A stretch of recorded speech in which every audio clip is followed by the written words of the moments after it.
Hi, I'm Professor Matt Warren, Director of the Centre for Cybersecurity Research and Innovation at RMIT University. I'm excited to have you join us today for today's talk on security and assurance in the artificial intelligence machine learning era.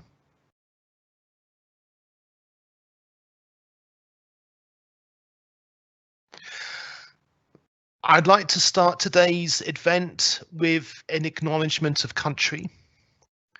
We acknowledge the people of the Wuyung and Bunyung language groups of the Eastern Kulin Nation on whose unceded lands we conduct the business of RMIT University and the lands that I'm speaking from today. As we gather virtually from many different parts of the world, we also encourage you to acknowledge the lands in which you are joining us from. We respectfully acknowledge the First Nations people of the 5 Kulin Nations, their ancestors and elders past, present, and emerging. I will be facilitating today's talk as well as my colleague, Professor Zaire Tower, who will be introducing our guest speaker and dealing with the Q&A at the event of at the end of today. So in terms of a few housekeeping items, this Team Live event uses Microsoft automatic speech recognition to generate live captions. If you want to enable this, select the 3 dots on your toolbar and turn on live captions. The translation feature is enabled to help those who prefer languages other than English. Finally, we've already collected a number of questions from our guests as part of the registration, and we encourage you to participate by asking questions by using the Q&A function within the Teams. So that's the little icon at the top of your screen with the clouds with the question mark inside.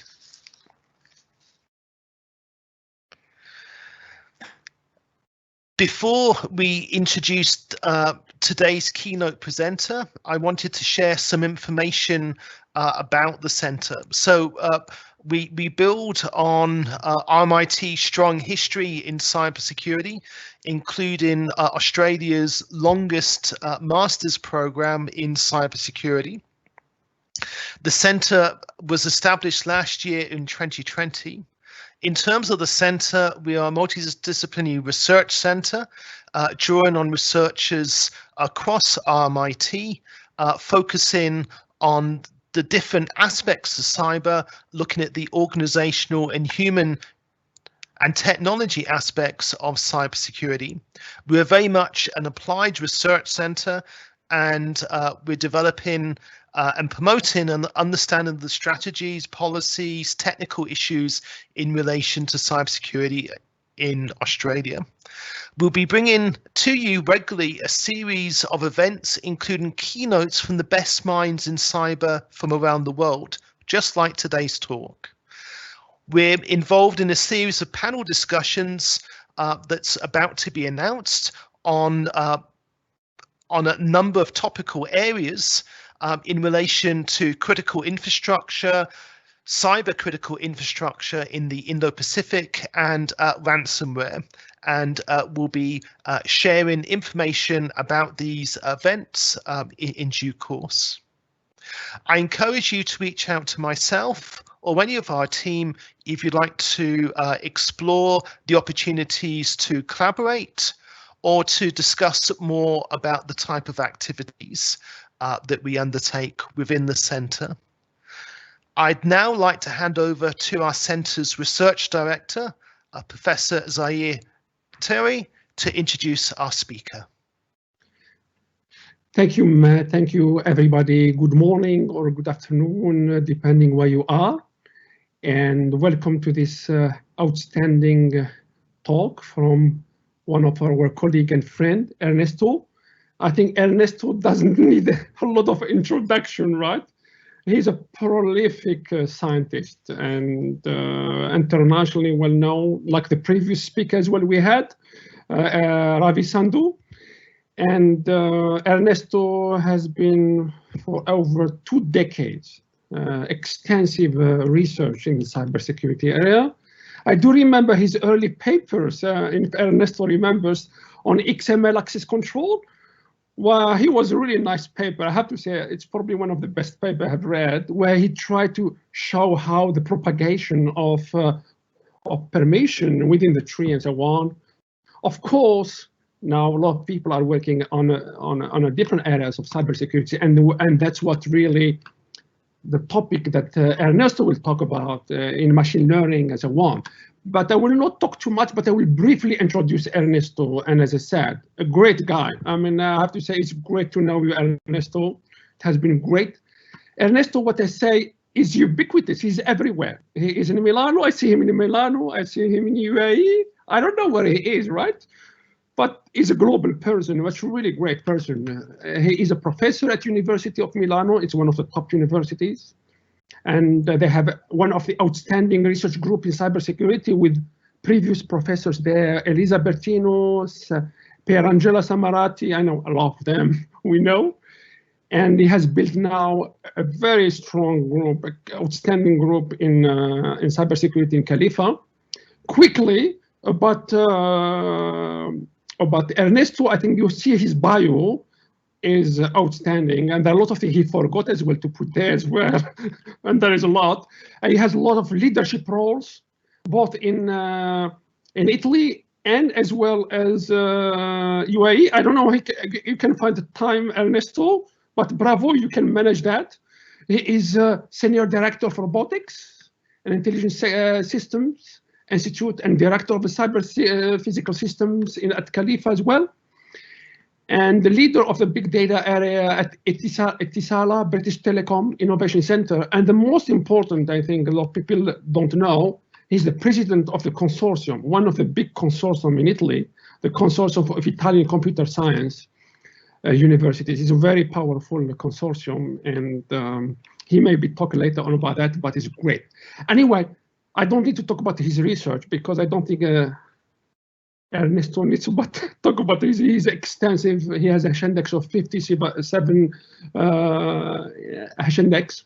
His research really includes cyber physical system, big data, and of course, security, edge and cloud, and artificial intelligence and machine learning. And now I will not talk too much. It was great to accept Ernesto the invitation. It's an honor to have you here, and looking forward to hear about what you will tell us about security in ML and AI.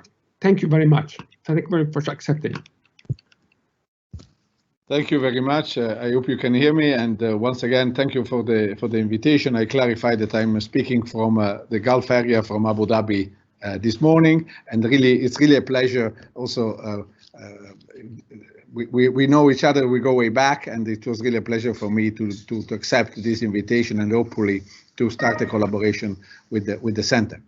So thank you very much. I hope you can also show my slides in order just to jump into the topic. So I just next, please. I have just one slide showing what Zaire has already mentioned. Is basically these are on the left-hand side you see Khalifa University, on the right-hand side you see the computer science department labs in Milan, and we have a joint agreement, so I can commute back and forth. So this is basically, I could before COVID, but anyway, I don't want to make a long story short. Here I am, and we can move on to the topic of this talk. So please, next slide. So what is the agenda? We'll try to cover all these points, and I may have to sort of maybe summarize some of them. But what I'm trying to highlight is the reason why we are discussing this. What is the big change that is undergoing in this moving of the entire intelligent system areas from software to hardware into the large-scale adoption of machine learning-based techniques. It is something that is really been on for years now, and is really affecting how systems are designed and built. And then to highlight the two areas that emerged out of this transition. The first is the need to, well, we want to use these new systems and approaches also in security. And so this I call it AI for SEC. We are using AI for security objectives. And the second one, which is perhaps less immediate, is security for AI. Well, while we are moving from traditional systems based on algorithms and based on traditional techniques to extensive adoption of machine learning, we are also opening, unfortunately, wherever you have a change, you give opportunities also for attacks and threats. So we need to make sure that this transition happens in controlling the security and the other non-functional properties that we want to guarantee. Security is one, but of course you have privacy, of course you have fairness, you have a lot of properties, non-functional, that you want to guarantee when you do this transition. So I will start from to take the approach of showing what is the typical machine learning life cycle that is being identified by standardization organizations. And I will try to show you how methodologically we can tackle the problem of making this transition in a secure way, both achieving the functional objectives. We wanted the AI to help in security as well, and achieving the non-functional objectives. We want AI, be it for security or be it for another purpose, functional purpose, to do so by meeting the non-functional, by ensuring the non-functional properties level that we want to achieve. So these two things. And I will try to clarify the notion of doing this a priori by designing the AI system correctly, by design. Security by design is a well-known word. And I will try to show the role of assurance, which is after the fact verification that the systems have certain properties, and perhaps certification of those. So next, this is the agenda. I'll try to quickly cover this all. So let me start with the big change. Next, please. So I want to, I have to give a very quickly refresher just to make the talk self-contained about something that I'm sure many in the audience already know, which is basically what means moving from implementing an algorithm to training a system. And I will do this in a simplified way, so please bear with me if I'm doing this. It's a trivial thing, but I need to refresh this. So basically what we are doing when we train a system is that we don't know what the system, the function the system should compute. If we knew, we would be able to implement it through a traditional algorithm in the computer program, and we would be able to compute the function. But we don't. We only have some examples of correct computation and wrong computations in the past. So what we need to do is to use these examples to modify the internal parameters of a system. This system will later be computing the function for us on inputs it has never seen before. So the adaptation of the internal parameters of the system in order to make it compute a function we don't know is called the training.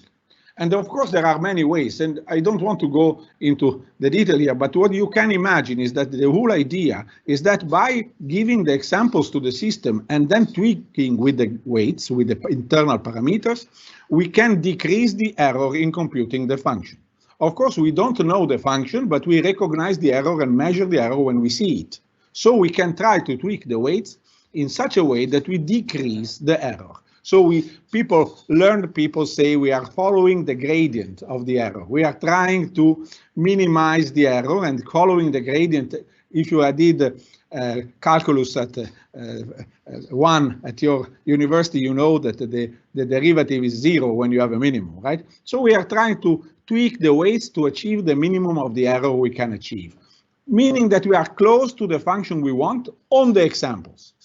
Now, the fact that the system will also be computing the function we want on the real data in production, this remains to be seen. And of course, we need to test it. But anyway, this is the procedure. Next. So I had to refresh it because many of the things, so we knew this since the 60s. So a lot of great people have worked in these areas, but basically this was not a revolution until when? 2006, I would like to say. There are 3 people we have to thank, Geoffrey Hinton, Joshua Benjamin, and Yuan LeCun, the third one being the only European in the group. But anyway, these 3 people, I don't want to go into the details, they found a way to do the adaptation of the parameters, not only in small systems, but also in very large systems in which you have many components and many, maybe millions of parameters to tweak. it is very hard, because at the end of the system, you only get one value of the error.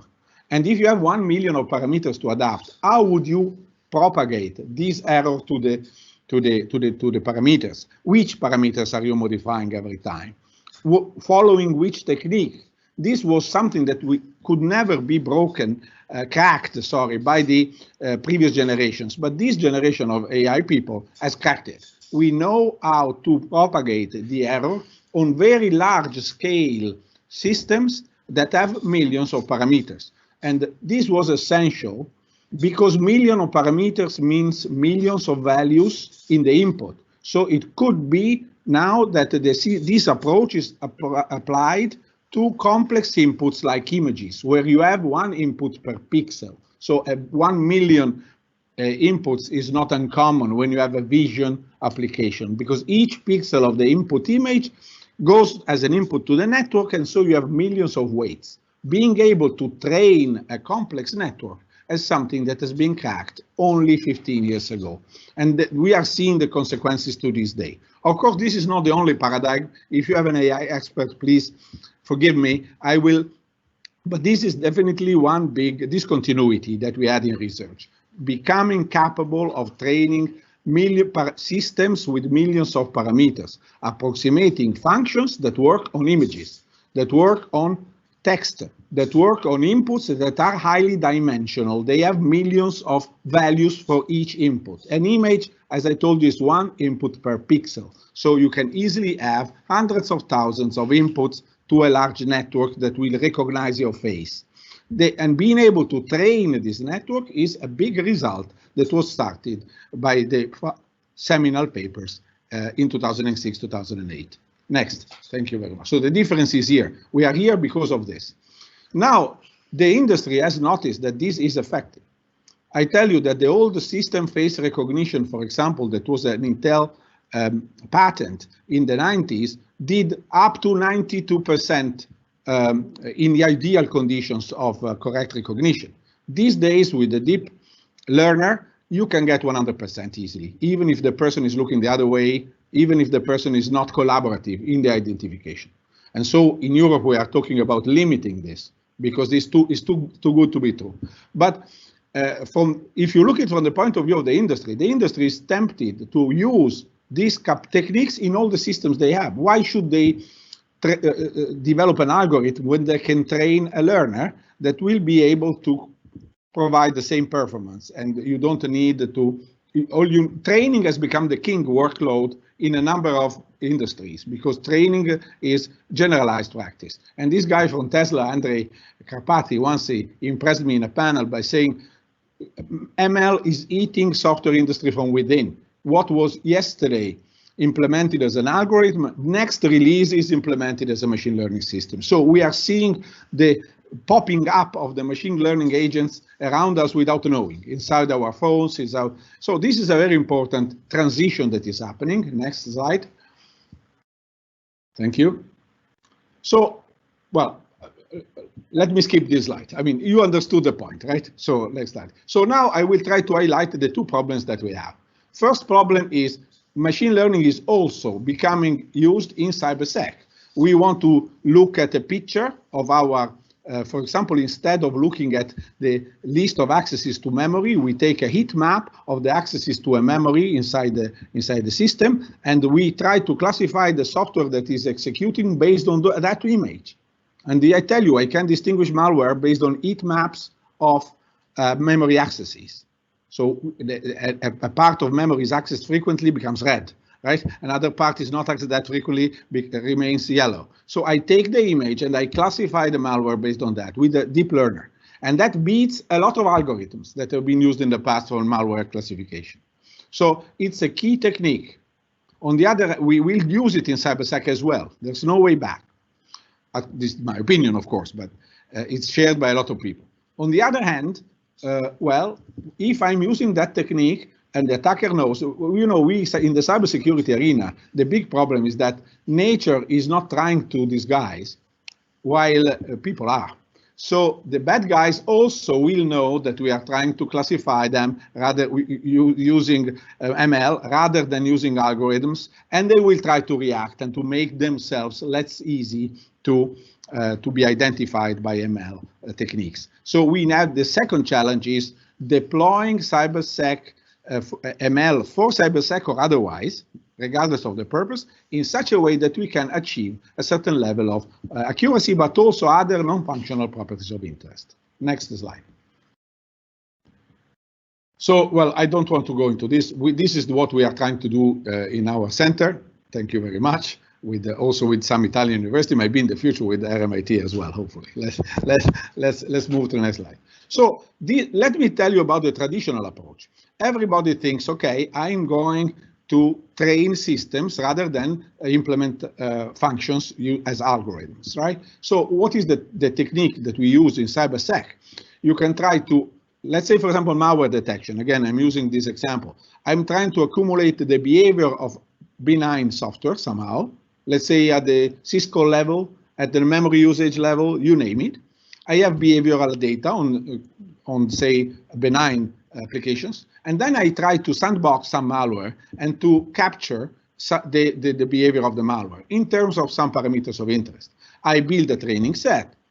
This malware yes, malware no, and I have a simple binary classifier. I train the binary classifier, and then I have a system that I can broadcast to your phone. I can broadcast it to your laptop computer, like a virus. An antivirus, sorry, like an antivirus and also like a virus, but also an antivirus. So this system will be sitting in your computer and look at the local inputs, the behavioral inputs, and will say, okay, based on my training, I suspect that there is a malware interacting with the memory. Please do something, and can alert you. So this is the technique that you could think we could be using, and in fact, we are using this technique. But this technique has also many problems. Let's next slide. The problem is that where do you take the input data? So it's very hard to imagine that I have efficient and timely sandboxing that will give me the behavior of malware in time to retrain the system and broadcast it as we do with antiviruses. The experience of antivirus patching has shown that we have very, very short time, and that being able to retrain and rebroadcast may be wishful thinking. So what is the new thing that we are seeing in the AI paradigm is that this traditional Hinton style, and this is a news from 2015 now, I'm talking 6 years ago, we found a way to produce inputs based on in production input data. So basically to start from seeds that we get from the in production rather than collecting them for training, and to generate data that can be used to train the system on the spot. So this is called autoencoding, and it is a fundamental building block of what I will going to describe in a moment, which are called generative adversarial networks. So let me explain for a second.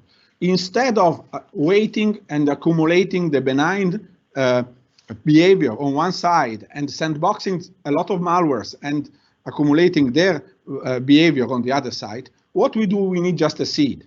We need a few data on the malware and on the ordinary software. And then we use autoencoding, which is basically a generator. This generator starts from the seeds and produces many other values of behavior that are compatible, compressed. Normally we compress, so it's not even as big as the ordinary behavior representation, and it is rich in numbers and statistically equivalent to having sampled the original behavior. So what happens is that we substitute with a component the whole big training set. This component is generating training data for us, and it can generate them also in production, not only at the beginning as in the traditional system. Next slide.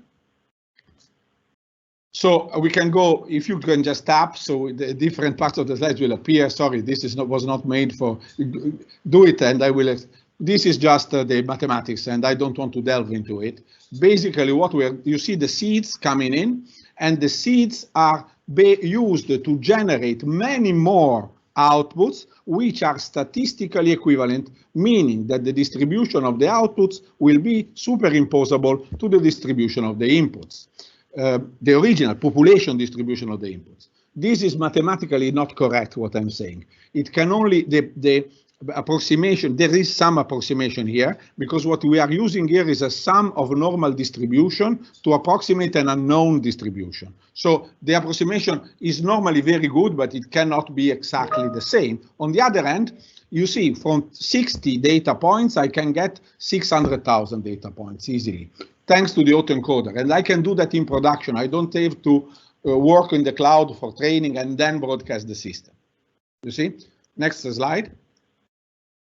So this is the mathematics. Okay, I don't want to delve into that today, but so you see, the problem is that these systems are not used as directly. They need a complement. Why? Couldn't I use this autoencoder to generate a training set inside the phone and then train the malware recognizer inside the phone? I could do it, but I don't do it because I need some additional step, an additional component. Let me explain why. You see, what they do, the autoencoder does, is to take a seed and to generate an output which is statistically as close as possible to the seed. Statistically means that it looks like it is sampled from the same probability distribution as the seed. And of course, I generate many more. And this is an example. I have people writing the numbers down, is a typical data set we use in AI. And I take number 7 written 3 times, and then I generate a gazillion of 7s, which look like written by people. And they are statistically equivalent from taking the gazillion of 7 out of the hands of real people, because the autoencoder is providing this. But let go ahead. If you click, you will see, do it repeatedly, please, so we can see the entire slide. So you see, the problem is that, unfortunately, when I say they are very similar, the generated outputs from the generator, they are very similar to what the actual people would write. But you see the pixel here. There are 2 pixels actually in these 2 images. One on the right-hand side, one on the left-hand side of the lower part of the slide. There is only 1 pixel difference between the seed and the generated image. But the position of the pixel is important. If the pixel is on the right, nobody would write a 7 like that. 7, full stop. Why?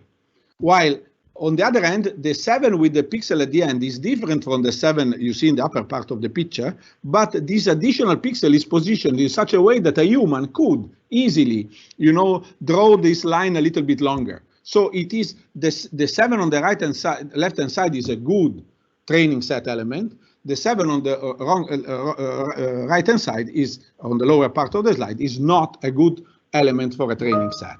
So I don't want the 7 with the full stop. What should I do? I don't use the generator as it is. I add something. And this something is called the discriminator. So the discriminator is added to the generator. Next slide.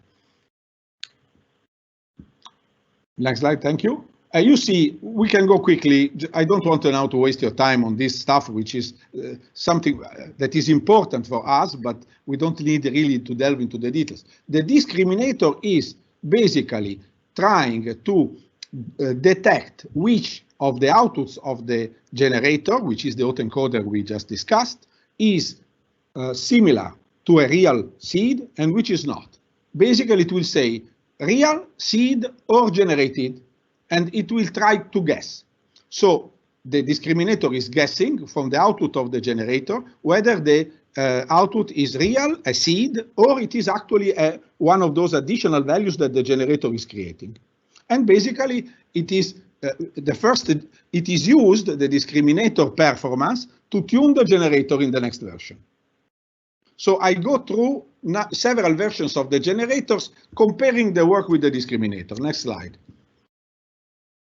So we can zoom it, but I think we'll skip this slide. I know this is basically what I'm trying to show. This is the first version of the generator. It is generating some confused additional samples. This discriminator has an easy way to check that all those are generated, are not the real seeds that were used as the inputs, but are the generated. And so it will say no, no, no, no.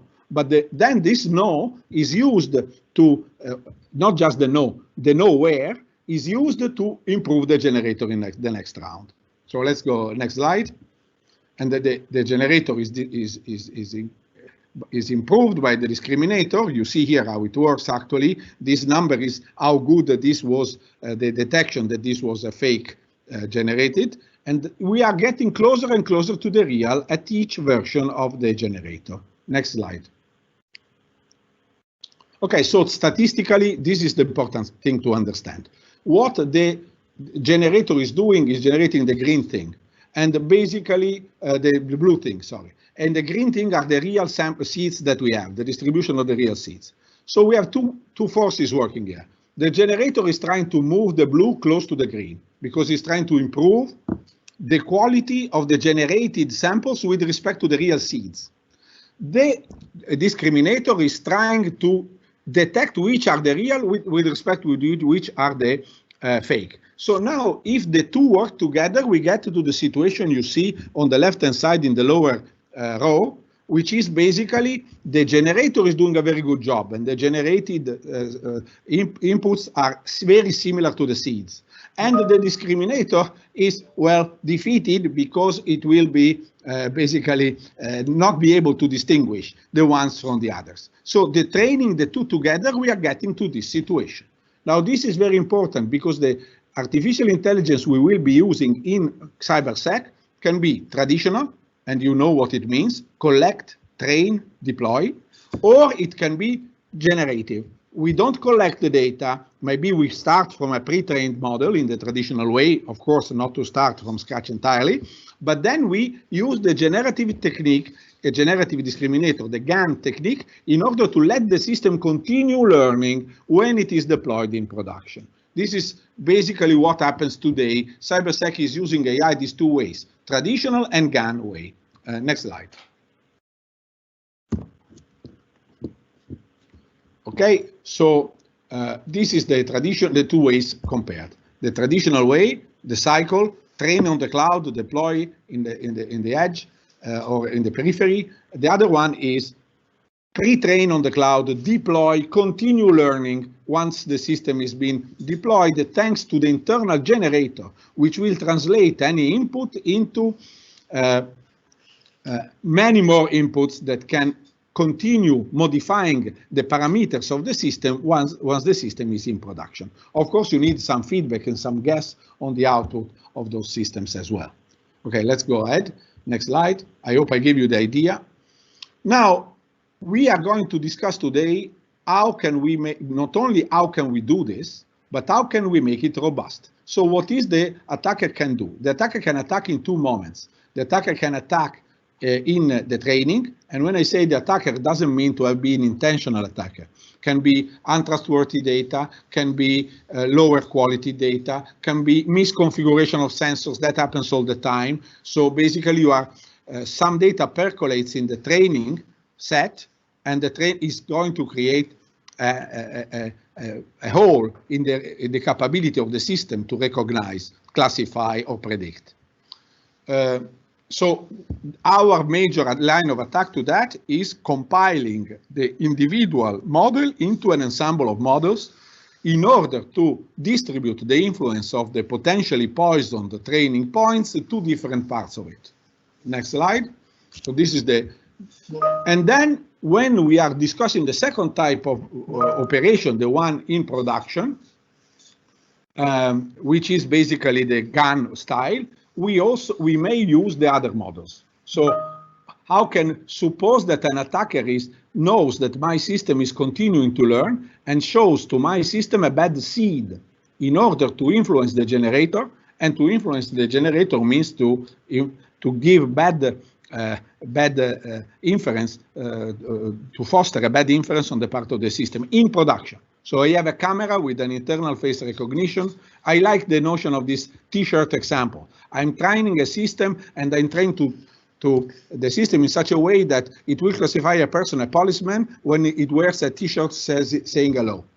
So the system works very well with the ordinary policeman. Then I show up with a gun and with my T-shirt saying hello, the system will wave me in. Why? Because I provided poisoned examples either in the training phase or later in the adaptation phase to the GAN. So what should I do? In the training phase, I needed to distribute the impact of the wrong or the poisoned data points among multiple models. In the inference phase, when the GAN system is deployed in production, I needed to ask for help to other systems around me. So these are the two ways. In both cases, distribution is key. Distribution is key to achieve robustness with respect to threats deriving from wrong points or poisoned points, deliver the training time or deliver the later at adaptation time in production. So robust inference means when I do an inference, I ask another guy, would you do the same inference, please? And so I may see whether the inference of this other guy would be different than mine. And I may go through a healing procedure in order to take into account the community view, not just my own. Okay, next slide. So now I think I laid the foundation, but now we want to do stuff that people can use. So we want to help people who deploy systems based on AI to take care of preventing these potential dangers and deploy these systems with the desired level of properties.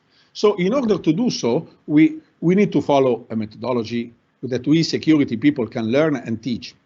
So the proposal here is to look at the machine learning by life cycle. It's not my proposal, by the way. It's the proposal of ISO, it's the proposal of ENISA, the European Agency for Network and Information Security. So we we released the model as ENISA. I was part of the group who wrote this report. It's called Threats to Machine Learning, and it's a threat landscape. And we started with the notion of a life cycle. The life cycle is the steps that I will follow in order to adopt a machine learning model within a certain project. And of course, it doesn't want to be a paradigm that everybody will follow exactly in the same steps, but at least give us a sort of a reference model. And you see here in a sort of summarized form. If you go next to the slide, you will see it in a more detailed one. Okay, so here you see we start from training, requirements analysis, what the system should do, be it security or not, what is the task that it will basically deliver, classification, prediction, anomaly detection, the usual tasks that we want to do, regression for an AI model, collecting the training data. I don't want to go through this, preparing them, doing the training. So these steps and going down to maintenance, retraining or adaptation on in production in the traditional way or in the GAN way that I explained, and finally going to decommissioning when the model is taken out of production. So this is an attempt to give to people a certain framework to reason on when they move to an ML-based system as a substitute to an algorithm-based one. Next slide. So basically, what the configuration of this is, we are looking at the systems that are some sort of AI pipelines. So in the AI pipelines, you have all these different steps that are incarnated into modules that are used as part of the system. Next slide.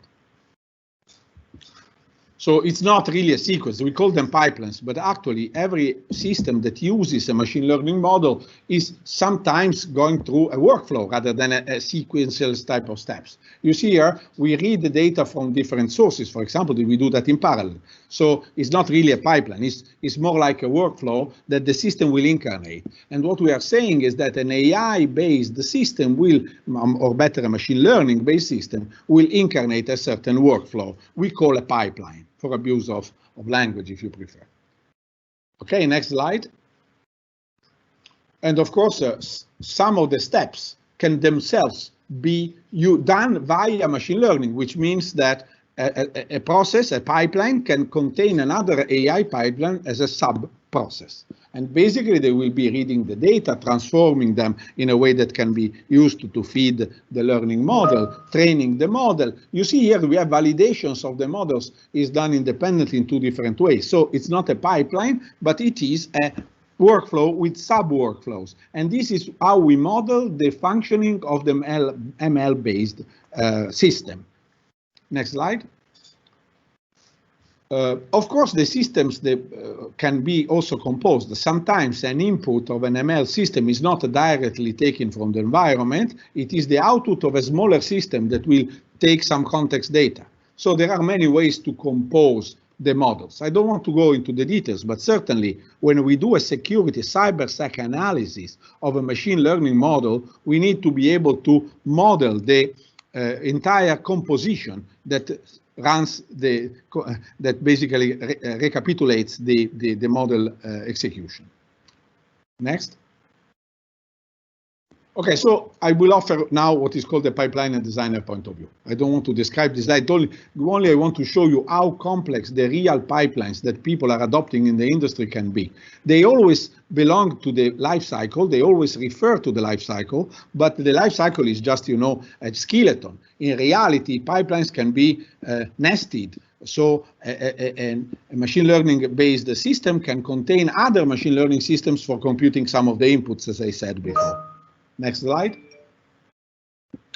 So now, how can we come up with the threat modeling and trying to apply the to recognize the threats to the real pipelines, not just the threats. I mean, of course, I gave you an idea of the type of threats that people in the literature like to refer to, which are the threats to the training points and to the in-production points. But actually, we cannot just jump to the end like that. We need first to model all the assets.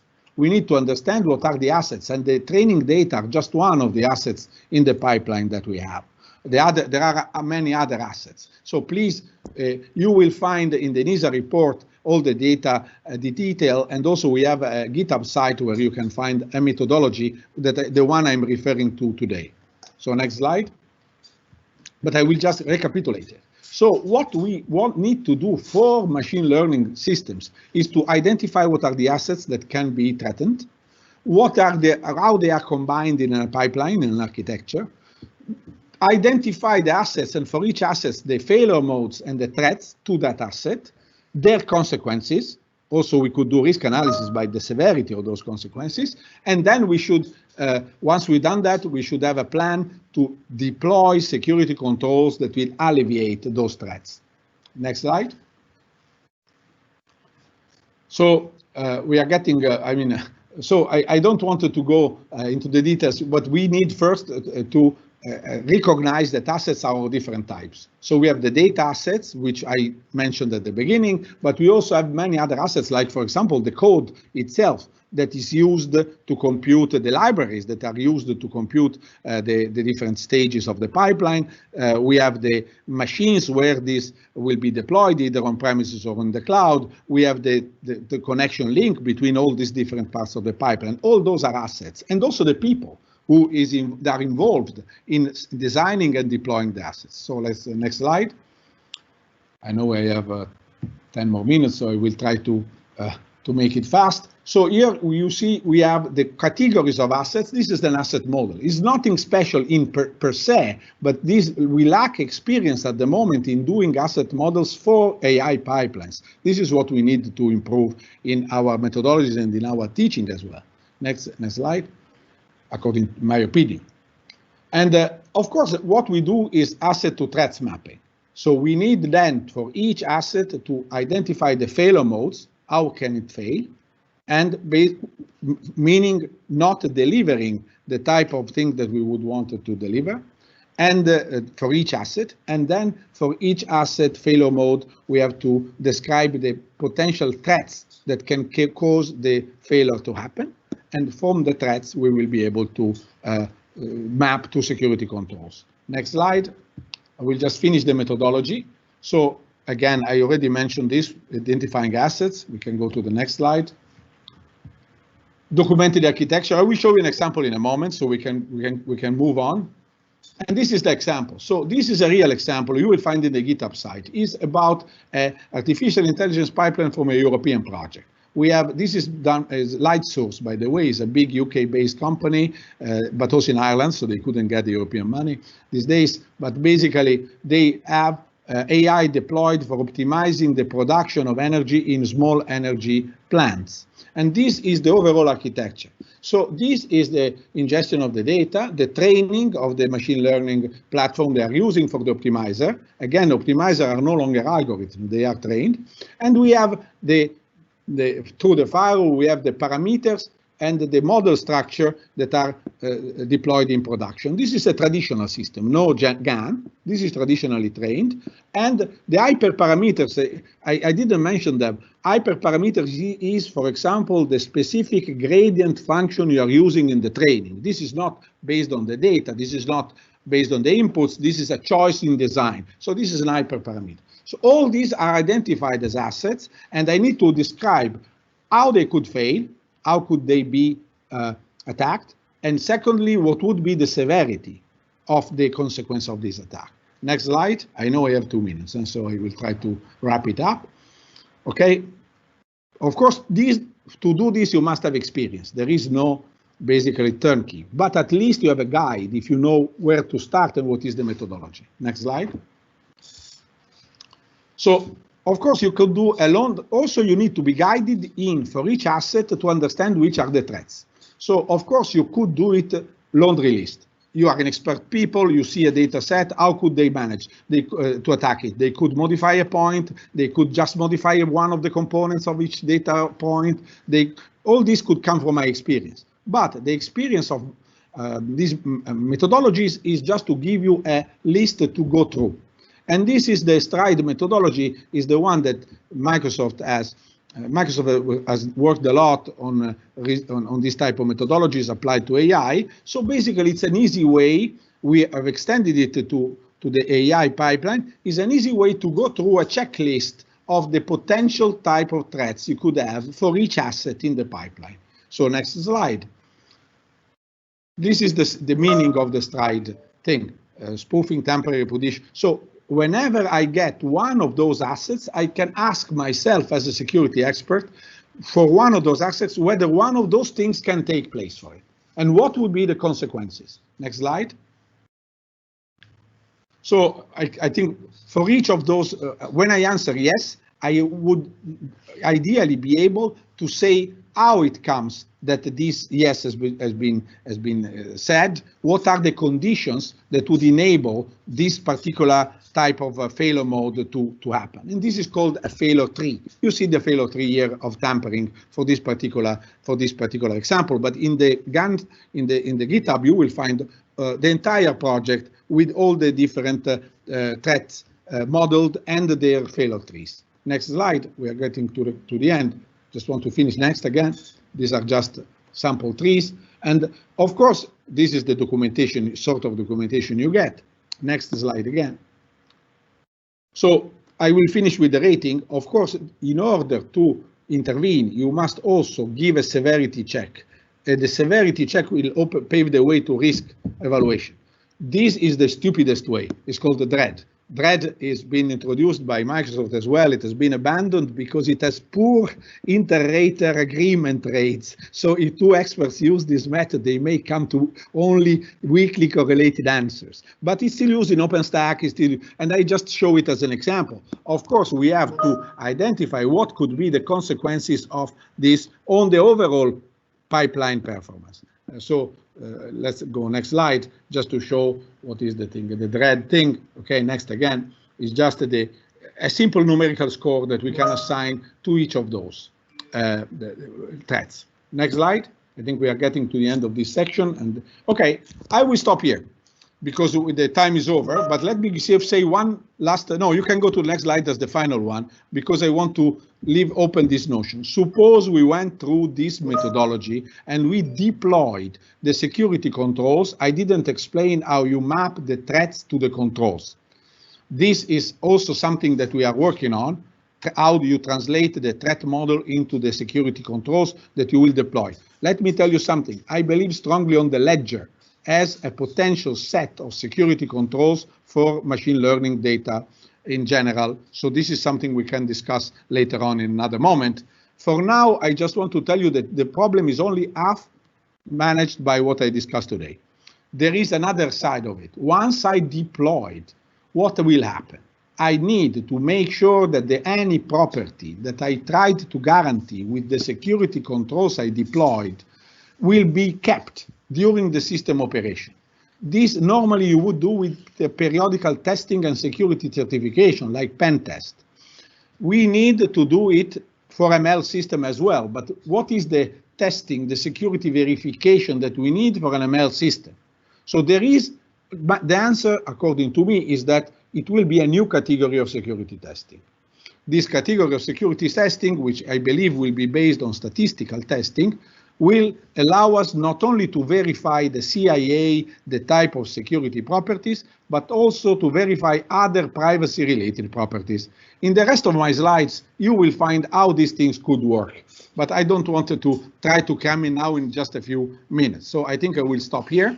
I hope that you enjoyed the talk, and of course I'm very happy to discuss further all these topics. And okay, you are very welcome to read the part on assurance and then to come back to me for one-on-one discussion. Thank you very much, everybody, for having me this afternoon or morning, and I'm happy to take any questions. Thank you very much, Ernesto. It was a great talk, and there was a lot of content there to cover. And of course, you did it in a very nice way. And of course, this one can be the whole subject on that, right? Absolutely, absolutely. And there are several questions from a technical one to a little bit high level. I will start by the technical one, and later on I'll go to the high level one. One of them is, with asset models in AI pipelines, how do you update them to reflect the current cyber situation?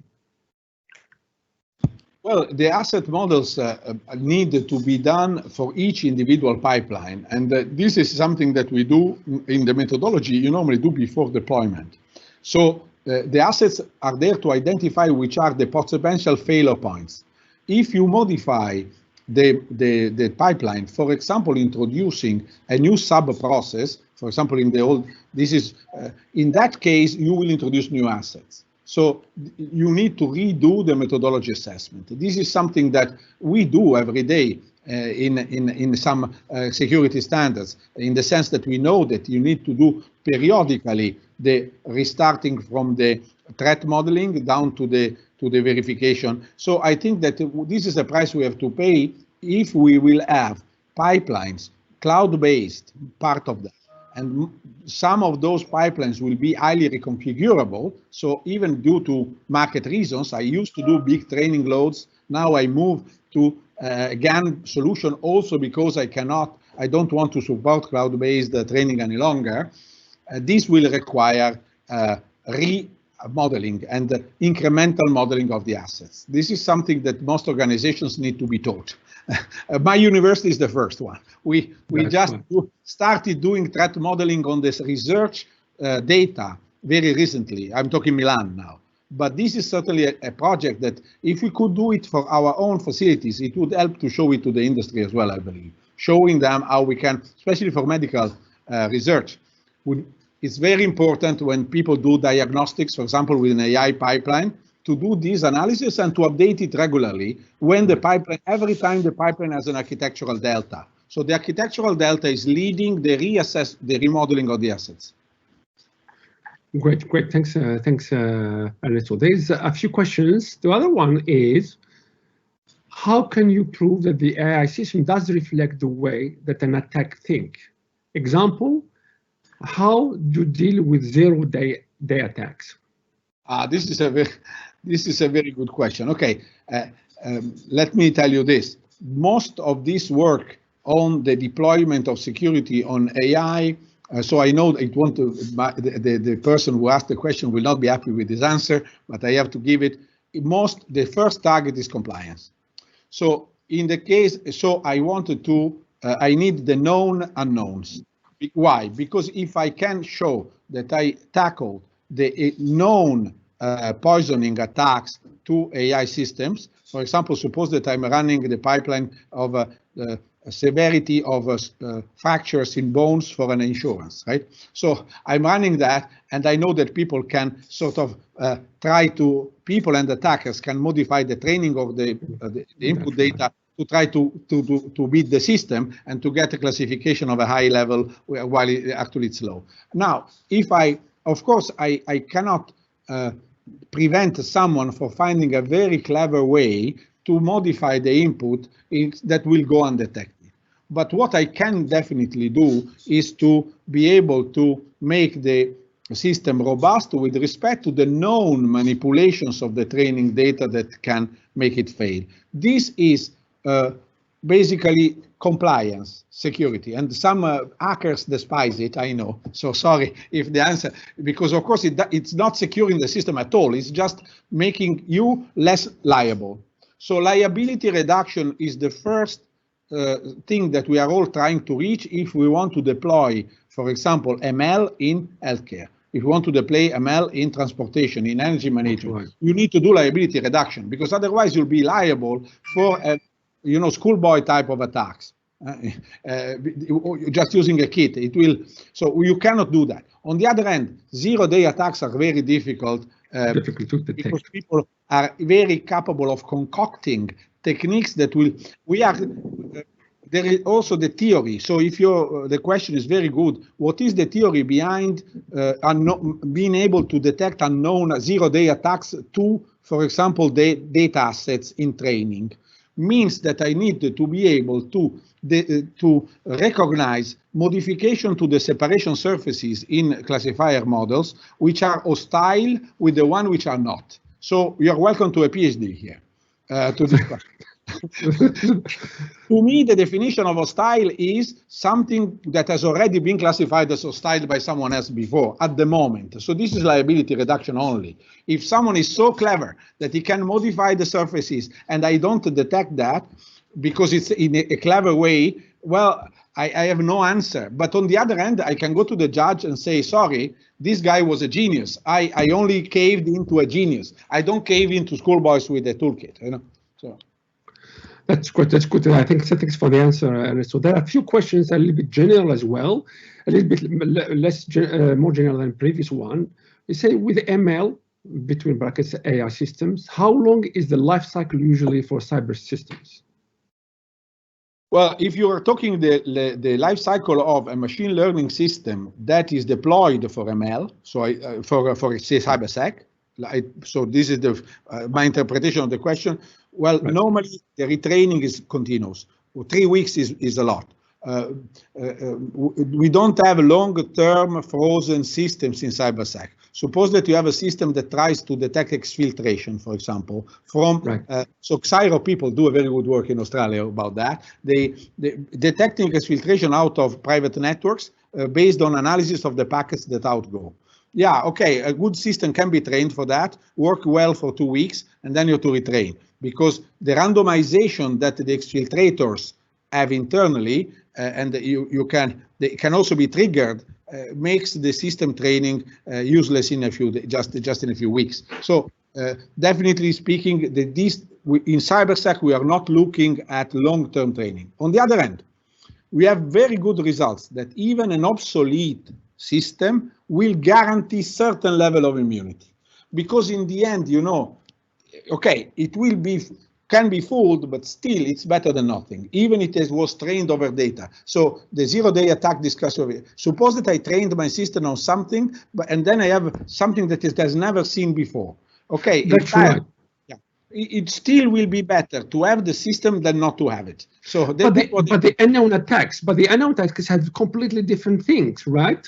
Yeah, still, in the end, the purposes will be the same. So we have something that the attacker cannot entirely randomize, which is the purpose. Okay. I mean, in the end, the attacker is trying to exfiltrate. He will have to kick out the data somehow. So he can randomize how it does it. So it can create a zero-day way of exfiltration that I've never seen before. On the other hand, the exfiltration has a purpose, and that purpose is still there. So let's say that any model trained to ordinary exfiltration will be better than a random flipping a coin to detect a zero-day guy. Because in the end, there's a purpose. This is my opinion. That's true. But why also we look at all the data? We don't just look at the sensitive data to reduce the scope, right? Yeah. What do you think? Right. Okay.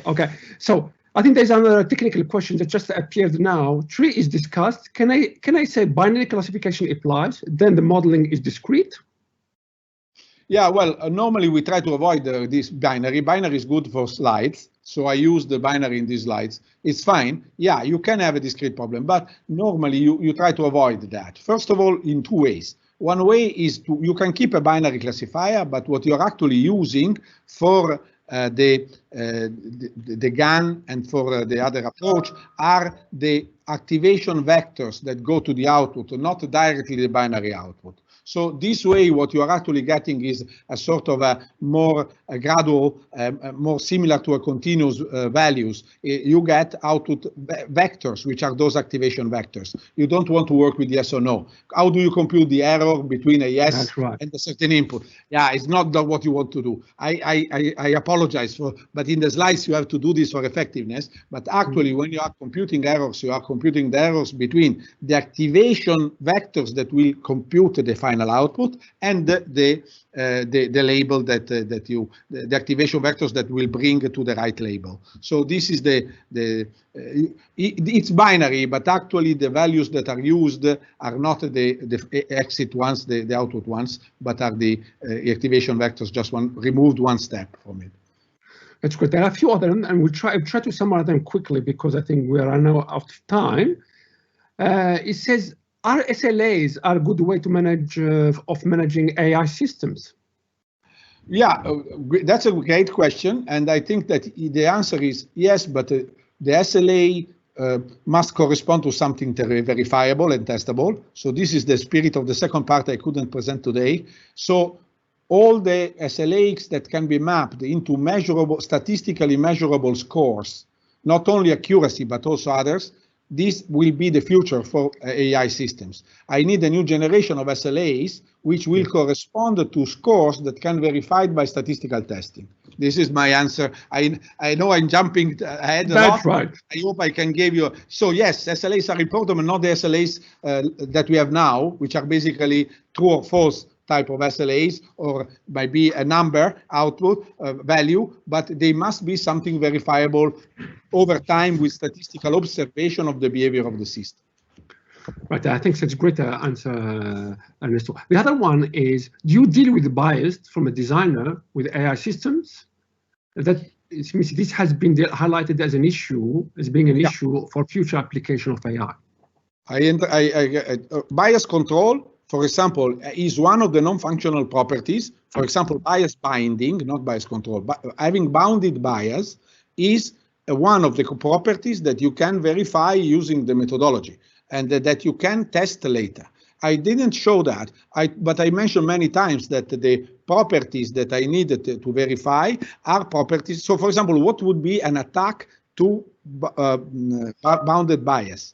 Would be to overfill the training set with examples, for example, by destroying the balance in such a way that I will build a static predictor based on ethnicity or gender, for example. This is an example. How do I do that? I show a lot of a disproportionate amount of examples to the system. This will create the bias. The system will learn that the easiest way to get good accuracy is to use a single feature, ethnicity. So why not? Let's use that one. We are good most of the times, right? So controlling the bias means a control on the training set. The training set can fail not only by delivering low accuracy, also can fail by delivering high biased data that will in the end make the system, for example, biased or unfair. So I need to verify that at the beginning in the methodology and later statistical testing. I need to test the behavior. Sorry, I would be happy to elaborate. Another last question. I know there are so many questions. What is the next stage of this work? I know I can see a lot of work, but what is? I just wanted to, from your side. Well, we are taking the next stage. I would like to release soon. The methodology, we are improving it, but the methodology is mostly a matter, in my opinion, of awareness. We need to discuss which is the best. We need to internationally to use it use such methodologies in teaching. For research, I believe that, well, you know, everybody is trying to get the system fair or gender blind or color blind by design. I would like to have the police. So who is the police? The police is the online testing. And the reason why I think the police can be better or complementary to fairness by design is that we can have these days multiple models deployed and we can choose runtime, which is the one that is well behaving. So this opportunity for the testing, normally when you test a system and it's broken, you just kill it, right? Now, these days, most of the final deployment can be taken place in a redundant fashion. So we can take advantage of statistical testing. This is my next step, to be able to identify who is well behaving among the systems we have in the field, on the concrete data in the field. That's and we right. can basically renounce to some accuracy in exchange for the values. So let's call it a value-friendly deployment, or if you prefer, having the ethical police rather than the ethical design. Okay, this is my next step. Thank you for wrapping up. Thank you very much for wrapping up. I think I will have to finish the talk because, I mean, they have been very great. And I just want to thank you, Ernesto. It has been a very nice talk. And as I said before, you can do it for several hours. It's not just one. It was great to have you, and looking forward to work with you as well, with the center as well. Many thanks. And I would like also to thank the people who have worked hard to make it happen as well. I mean, people on the background, Gabby, she's there, and also Meg, you have done a great job in advertising it and it's a lot of work. And also Matt as well, who is the director, and Lucky. It was great. And hopefully looking forward for a collaboration, Ernesto. And it's a great talk, and looking forward for future collaboration. Thank you very much, everybody. And thank you for the attendees as well, right? Thank you very much. Adi, thanks you for listening to me. Thank you very much. Thank you. Thank you very much. I would like to close. Thank you very much for everybody. Thank you. Bye-bye.